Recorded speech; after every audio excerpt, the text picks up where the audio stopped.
வாழ்க வளமுடன். Astro news நண்பர்கள் அனைவருக்கும் இனிய மாலை வணக்கங்கள். இன்றைய பதிவில் துலாம் ராசியில் பிறந்த நண்பர்களே, ஒரே மதத்தில் நடக்கப் போகும் 3 கிரக பயிற்சி உங்களுடைய வாழ்க்கையில் என்ன நடக்கும், இதைத்தான் இன்றைய பதிவில் பார்க்க போகிறோம். பதிவு ஃபுல்லாக பாருங்கள். நம்ம சேனல் மறக்காமல் சப்ஸ்கிரைப் பண்ணிட்டு கூட தர பெல் ஐக்கான ப்ரெஸ் பண்ணி வச்சுங்க. மேலும் நம்ம சேனல் ஏற்கனவே சனிப்பயிற்சி வளங்கள் பதிவிட்டாச்சு, பார்க்காதவங்க சேனலை பாருங்கள், கண்டிப்பாக உங்களுக்கு பயனுள்ளதாக இருக்கும். நம்ம சேனலை சப்ஸ்கிரைப் பண்ணிக்கும் போது கூடவே தர பெல் ஐக்கான ப்ரெஸ் பண்ணி வச்சுங்க. ஆல்ன்ற ஆப்ஷன் செலக்ட் பண்ணி வச்சுங்க. அப்படின்னா தான் நாங்கள் பதிவிடக்கூடிய அடுத்தடுத்த பதிவுகள் உங்களுக்கு உடனுக்குடன் நோட்டிஃபிகேஷனாக வந்து சேரும்.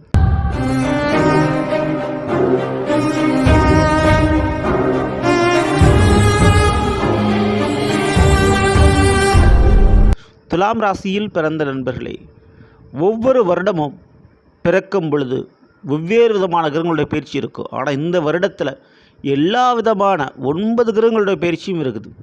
இதில் மிகப்பெரிய கோள்கள் என்று சொல்லக்கூடிய கிரகங்கள் சொல்லக்கூடிய சனி, குரு, ராகு, கேது, இந்த 4 கிரக பயிற்சி இருக்குது. இதில் ஏற்கனவே சனி பயிற்சி நடந்து முடிஞ்சிருச்சு. மார்ச் 29 கும்பத்திலிருந்து மீனத்துக்கு சனி பகவான் இடம் மாறிட்டார். இதற்கு அடுத்தபடியாக மே மாதம் 15ஆம் தேதி குரு பயிற்சி நடக்க போகுது. ரிஷபத்திலேருந்து மிதுனத்துக்கு குருவான் மாறப்போகிறார். அடுத்து மே மாதம் 18ஆம் தேதி ராகு கேது பயிற்சி, ஒரே நாளில் 2 கிரக பயிற்சி நடைபெறப்போகுது. ஆக மொத்தம் இந்த மே மாதம் மட்டும் குரு, ராகு, கேது 3 கிரக பயிற்சியும் இருக்கப் போகிறது. உங்களுடைய துளாராசிக்கு எப்படி இருக்க போகுது? முதல்ல உங்களுடைய துலாமிற்கு 8ஆம் வீடு ரிஷபம். அந்த ரிஷபத்தில் இருந்த குரு பகவான் 9க்கு மாறுறார். 8இல் இருந்த குரு இனி 9க்கு செல்கிறார். குருவினுடைய 5ஆம் பார்வை உங்களுக்கு கிடைக்கிறது. ஸோ ஓடிப்பொண்ணுக்கு 9ல் குருன்னு சொல்லுவாங்க. அந்த மாதிரி துலாம் ராசியில் பிறந்தவங்களுக்கு எவ்வளவு பெரிய பிரச்சனைகள் இருந்தாலும் கஷ்டங்கள் இருந்தாலும் அதை தவிர்ப்பதற்கு ஒரு வழி கிடைக்கும். இந்த வருடத்தில் எவ்வளோ பெரிய பூட்டாக இருந்தாலும் திறக்க போகிற சாவி பூட்டையினுடைய அளவை விட மிக சிறியது. அப்படித்தான் பிரச்சனைகள் எவ்வளோ பெரிதாக இருந்தாலும் அதற்குண்டான தீர்வு மிக மிக சிறியதாக இருக்கும். அப்படிப்பட்ட அந்த வழி இந்த 2025 உங்களுக்கு தெரிய வரும்.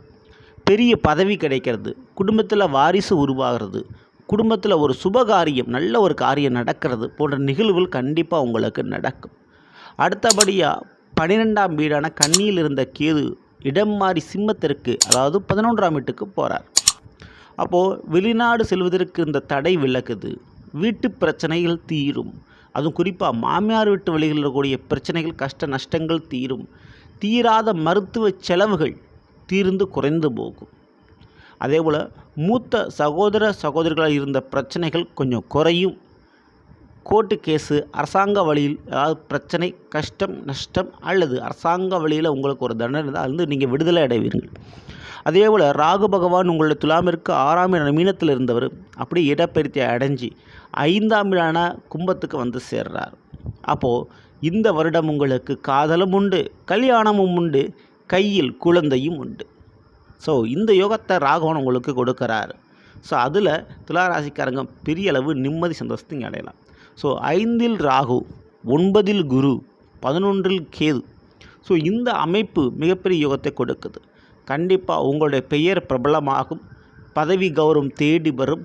எல்லாத்தையும் தாண்டி ஆன்மீகம், மருத்துவம் போன்ற துறைகளில் லாபம் என்பது கிடைக்கும். ஸோ ஐடி ஃபீல்டு, வெளிநாடு யோகம் போன்றவற்றால் லாபத்தை நீங்கள் பெறுவீங்க.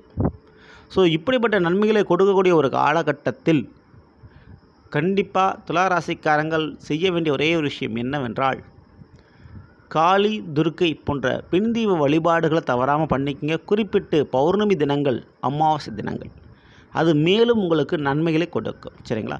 இந்த பதிவு பிடிச்சிருந்த லைக் பண்ணி மற்றும் ஷேர் பண்ணுங்க. மறக்காமல் நம்ம சேனலை சப்ஸ்கிரைப் பண்ணி வச்சுங்க. அடுத்த பதில் சந்திப்போம். நன்றி, வணக்கம், வாழ்க வளமுடன்.